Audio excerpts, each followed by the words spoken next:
In today's video, I'm going to show you how to add grid lines and roller on Canva design.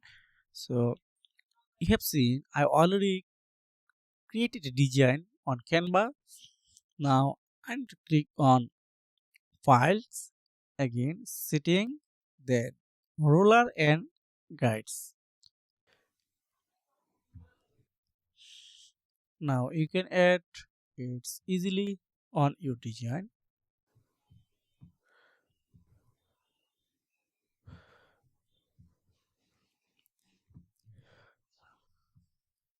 Okay,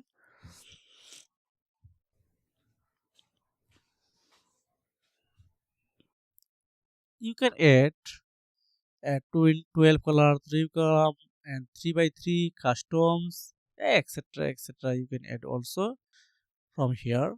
As a purpose, 3 columns, then add guides. You can see it's already added.